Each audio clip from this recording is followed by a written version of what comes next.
My name is Nathan Phillips, and this is the African American community and their distrust in the medical system.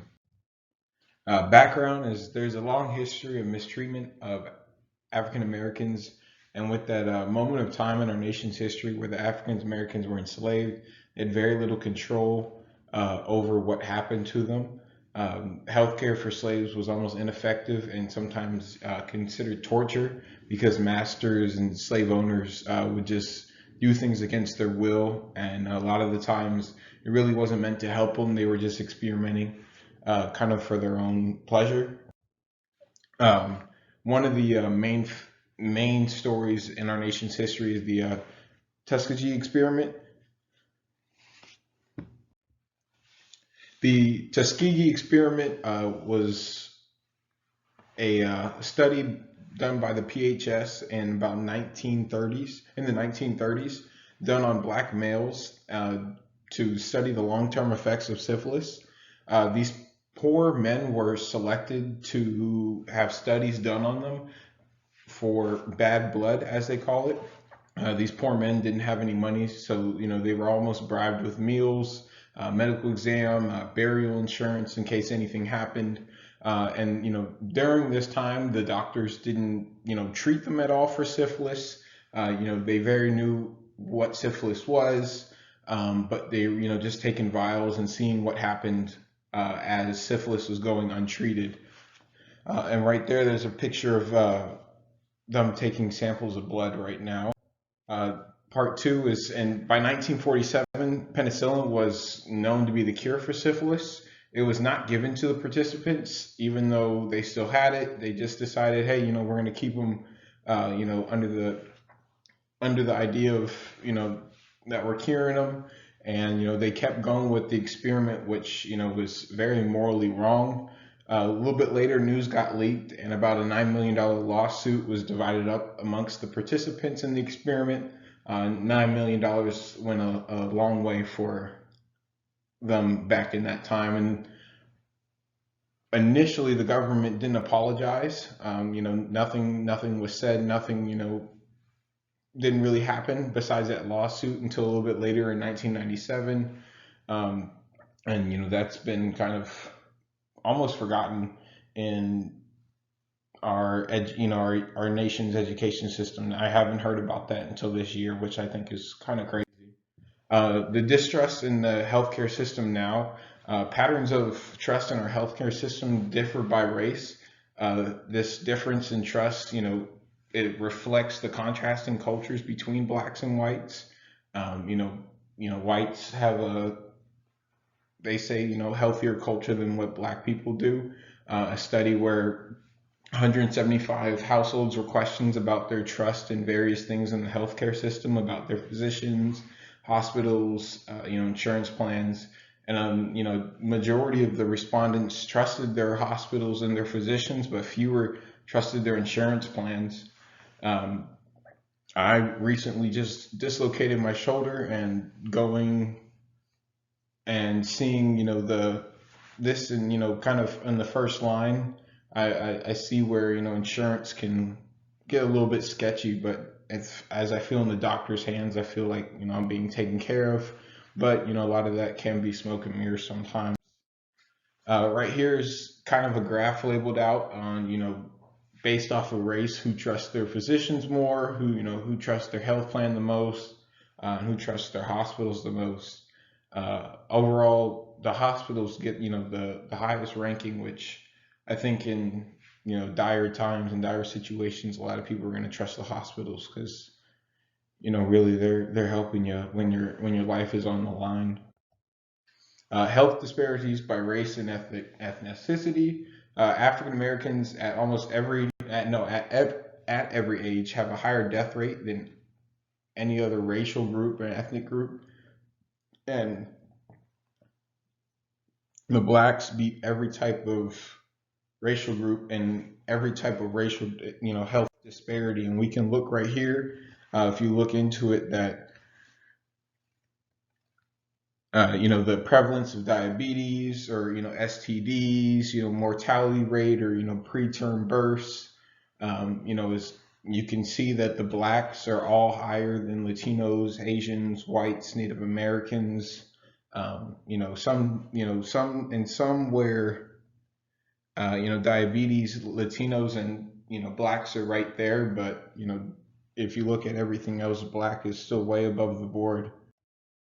Factors that do play in health disparities, the socioeconomic status, I think, is the biggest one. With the more money, you would think with the more money you have, you get better health care. But when you take a look at the outcome, of your money by race, another story emerges where you see that a black person that makes $100,000 doesn't get the same benefits as a white person that makes $100,000. Um, and that definitely shows you right there that something's a little bit off, because you think if you have money you have health care. Segregation and health, David Williams and Miss Collins, um, they argue that racial segregation is the primary cause of health disparities, with black people living in rougher neighborhoods or urban neighborhoods. They don't want to jog, they don't want to be outside, they don't want to exercise, in comparison to white, or predominantly white neighborhoods, or statistically white neighborhoods. And as well as in those white neighborhoods, you get better grocery stores where they have fresh foods, better foods for you. And then the biggest thing I think is the crime rates as well. With the crime rates, your living conditions kind of follow the crime rates, and if you have higher crime rates, your living conditions are going to be lower. Individual racism, and I mean by what individual racism is not like racism towards black people or towards Latino people, physically in the doctor's office, in the medical field, but it's the fact that across the board in everything, black people get the most type of racial discrimination, which produces stress, which produces a lot of different types of emotions, which cause black people, African Americans, to develop different coping mechanisms. And a lot of times, people go to unhealthy coping mechanisms, which would be drugs, violence, alcohol, things that can very affect, negatively affect you, badly, in the long run. And then as well as you think genetics or race, a lot of people say, or black males, get or have heart problems, or black males get syphilis easier, things like that. You can see that black and Latino children are more likely to suffer from asthma than white children, but you can go see that black and Latino children live in a more polluted area than white children do, just statistically. More health disparities between race, like discussed before. African Americans die at a higher rate from all major causes of mortality, and of all major causes of mortality in the United States than white Americans do. And you can see here, there's different causes that we have listed out with, cardiovascular diseases, cancer, injuries, homicide. You can see, the males compared to the females here for African Americans. And then going to a big topic now is the COVID-19 vaccine. With all the distrust of the healthcare system by African Americans, many did not and still don't have the vaccine for COVID-19. My mom being mixed, my mom is white, my dad is black. They had a pretty big argument when the vaccine came out, and my dad didn't really want to get it. He's never got the flu vaccine. Is really against pain medicine and everything like that he gets from the doctor. And he's real pessimistic about the healthcare system, even though he's kind of been the one to rely on it the most in our family. Ultimately, my dad did get the vaccine, because of my mom and everything. But he didn't win in the beginning, and it wasn't off of any research that he did. It was just he's like that he doesn't get medicine. He doesn't really trust in the healthcare system, and for some reason that's kind of affected me as well. But taking a step back and doing my own research, I just see that things are checking my boxes legitly.